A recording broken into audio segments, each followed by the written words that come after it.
Kara is 4 months old when Laura goes out at night alone for the first time without the baby. She's invited to a friend's birthday party and she's hesitating whether she should go or not. Go, I say, it'll be fun. Now, I'm no doubt thinking of the open mic night I want to go and play music at the next Friday night.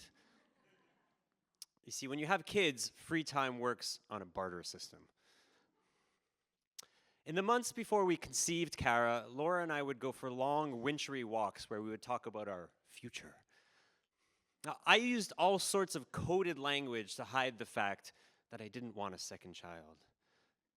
I tried to convince her that she didn't want a second child. You talk about how tired you are all the time with Rory. I invoked physics. We don't really have the space. But most of my arguments went something like, we managed to give each other a bit of free time now. I'm able to find time to write, to play guitar. With a second kid, forget about it. The first night that Laura goes out after Kara's born, I'm holding Kara in my arms as I wave goodbye to Mama. Rory's, our 3-year-old, is playing with his trucks in his room. I look forward to getting my kids to bed quickly and then having some free time to myself. As soon as the door clicks closed, Kara transforms. Crying is not even the right word.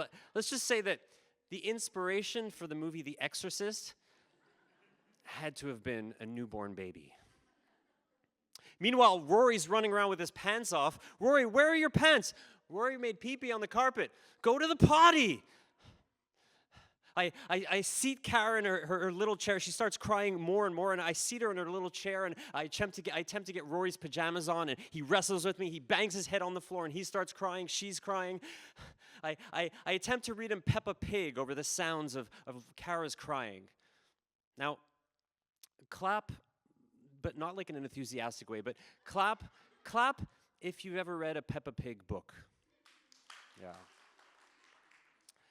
Okay, so you know that reading this book is the most traumatic part of the whole evening.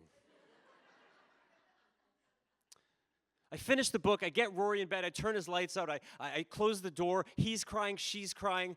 I try everything to get Kara to calm down. I hold her this way, I hold her that way, I give her a bath, I change her, I swaddle her, I talk to her, I sing to her. Nothing works. Her crying gets more and more loud. I put in earplugs. Meanwhile, Rory's banging on his door. Rory, awake! This goes on for an hour until his room is finally silent. And I walk around with Kara in my arms on our creaky hardwood floors while she's crying for 90 minutes before she finally falls asleep out of exhaustion. In the months before we conceived Kara on our long wintry walks, Laura had her own counter-arguments. Most of them went something like, it'd be nice for Rory to have a little brother or sister. It was a compelling argument. Besides, I was 45, she was 39. I didn't feel like we had any more time to wait to figure it out. I hate the feeling of not being decided. Big menus give me panic attacks. I spend hours in front of racks of birthday cards at the pharmacy. When Waze gives me 2 equally okay route options, I just turn around and go home. It seems like a crazy reason to have a kid, but it's probably not all that uncommon. I prefer to just do it than to deliberate over it. We were very lucky in that Laura got pregnant very quickly, and I looked forward to 9 months of thinking about something else.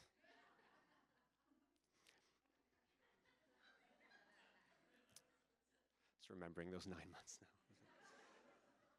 The second night that Laura goes out after Kara was born goes the same way as the first. She's crying inconsolably. Rory's running around with his pants off. Rory, where are your pants? Rory made pee-pee and poo-poo in the carpet. Rory, go to the potty. Sure enough, after Kara's born, I do lose all my free time. I wake up earlier and earlier to write, but each time I sit down at my writing desk and pick up my guitar at 4 a.m., one of them starts crying. Worse yet, I'm convinced that Kara doesn't like me. She grins at strangers on the street. She giggles when she meets our landlord for the first time. She smiles at flowers and clouds and dogs. When I pick her up, she looks the other way. Now, I know a baby can't consciously dislike someone, but I can't help wondering, is my ambivalence in having a second child haunting me? Have I cursed myself? Have I cursed us? Once again, I walk around with her on our creaky hardwood floors for 90 minutes before she finally falls asleep out of exhaustion.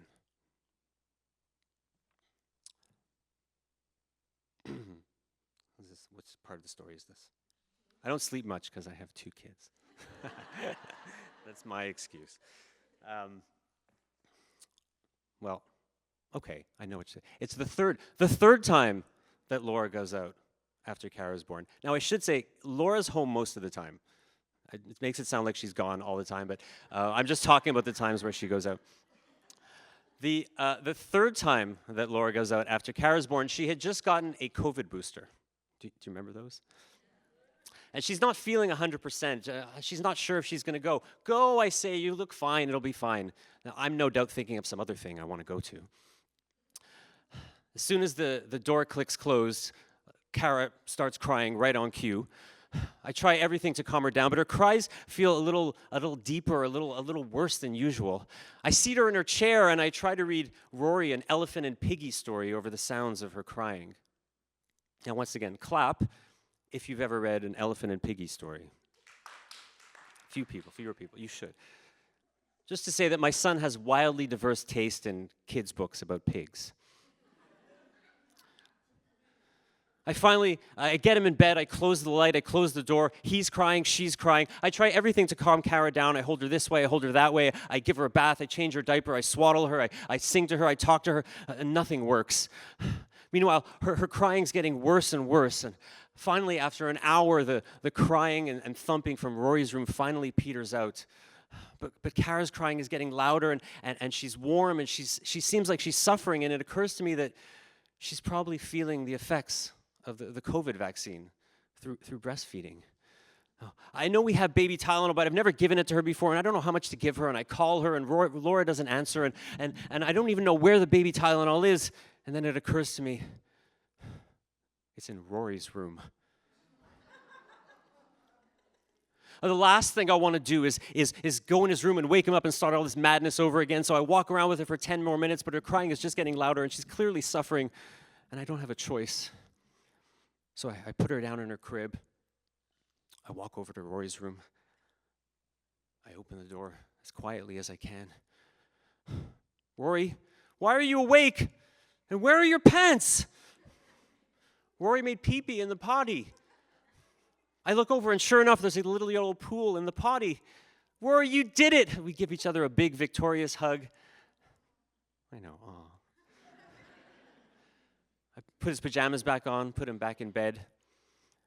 The Tylenol works its magic quickly. After 10 minutes, Kara falls asleep in my arms, curled up like a little kitten. Freedom is a requisite feeling for creativity, no doubt. The feeling that you can do whatever you want, whenever you want it, untethered and unmoored. But there's something to be said for constraints, for the lack of choice. It forces you to get outside the tracks of your mind. Old patterns don't apply anymore. And fatherhood, it turns out, is a rich perspective from which to tell a story. Who would have thought? A little smile crosses Kara's face as I put her down into her crib. The kids are asleep. The house is finally quiet, and I can do whatever I want. I fall asleep before I can figure out what that might be. Thank you.